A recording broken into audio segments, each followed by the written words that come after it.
Animal, KGF, Pushpa और धुरंधर ये सारे फिल्म भूल जाओ अगर ये मूवी देख ली तो। जी हाँ दोस्तों, मैं बात कर रहा हूँ टॉक्सिक की, जिसने एक और फाइनल ट्रेलर लॉन्च कर दिया है। और ये ट्रेलर देखकर दिमाग के घोड़ा दौड़ा दिए हैं इसने। यस का क्या स्क्रीन प्रेजेंस देखने को मिल रहा है। सच कहूँ तो इस ट्रेलर ने अपनी एक्साइटमेंट और बढ़ा दी है देखने की।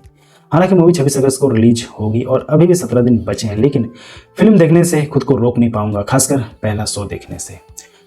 तो नमस्कार दोस्तों, बात करते हैं ट्रेलर की। केजीएफ के बाद यस ने एक बड़ा ऐसा अवतार दिखाया जिसे देखकर बात तो साफ है, ये फिल्म सिर्फ टॉक्सिक नाम की नहीं है, बल्कि इसका अंदाज भी पूरा टॉक्सिक है। यस की मच अवेटेड फिल्म टॉक्सिक के ट्रेलर की।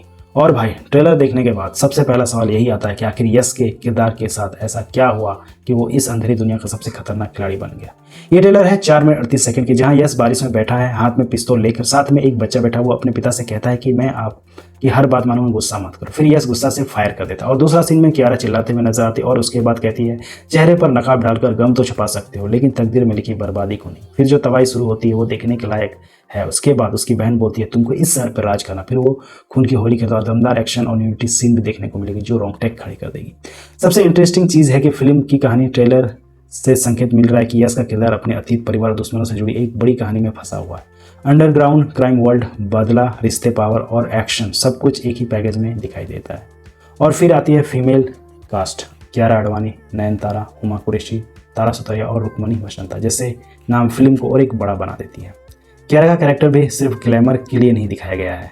ट्रेलर में उनके और यस के बीच केमिस्ट्री के साथ साथ कहानी, उनका साथ इंपॉर्टेंस भी नजर आता है।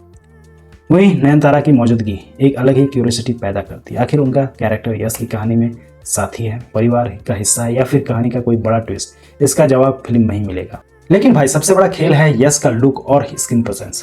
केजीएफ के रॉकी भाई के बाद यस को इस तरह के डार्क और वायलेंट कैरेक्टर में देखना अपने आप में एक बड़ा अट्रैक्शन है। ट्रेलर में एक्शन काफी बड़े स्केल पर नजर आता है। गन्स, फाइट्स, एक्सप्लोशन और डार्क एटमॉस्फेयर देखकर लगता है कि मेकर्स ने इसे सिर्फ एक सामान्य एक्शन फिल्म बनाने की कोशिश नहीं की है। और अब बात उस चीज की है जिसको लेकर सबसे ज्यादा चर्चा हो रही है, रामायण। यस की टॉक्सिक और बड़े स्केल की रामायण को लेकर कंपैरिजन शुरू हो चुका है, लेकिन मेरी नज़र में दोनों फिल्मों का जेनर और प्रेजेंटेशन अलग है। इसलिए असली मुकाबला ट्रेलर से नहीं, बॉक्स ऑफिस पर ऑडियंस के रिएक्शन से हो। अब सवाल है, क्या टॉक्सिक केजीएफ वाली यस की इमेज को और बड़ा कर पाएगी? ट्रेलर देखकर मेरी पहली इंप्रेशन यही है कि एक्शन और प्रेजेंटेशन में फिल्म काफ़ी प्रॉमिसिंग लग रही है, लेकिन असली चैलेंज कहानी का है। अगर कहानी ने दम दिखाया और कैरेक्टर को सही डेप्थ मिली तो टॉक्सिक सिर्फ एक एक्शन मूवी नहीं, बल्कि यस के कैरियर की एक और बड़ी फिल्म बन सकती है। और अगर मेकर ने सिर्फ एक्शन और बड़े बड़े विजुअल पर भरोसा किया तो फिल्म इतना बड़ा हाइप संभालना मुश्किल भी हो सकता है। लेकिन अभी के लिए ट्रेलर ने एक चीज तो कर दी है, यस वापस आ चुके हैं, और इस बार रॉकी भाई बनकर नहीं, बल्कि एक नए टॉक्सिक अंदाज में। और अगर लोगों को इसकी स्टोरी पसंद आती है तो ये फिल्म ब्लॉकबस्टर बन जाएगी। साथ ही फिल्म की कमाई सारे रिकॉर्ड तोड़ डालेगी। मुझे लगता है ये फिल्म अगर ब्लॉकबस्टर हो गई तो 2-3 हजार करोड़ प्लस कमाई कर सकती है। 26 अगस्त 2026 को ये फिल्म सिनेमाघरों में आएगी। अब देखना यह है कि टॉक्सिक सिर्फ नाम से है या फिर बॉक्स ऑफिस के लिए भी है।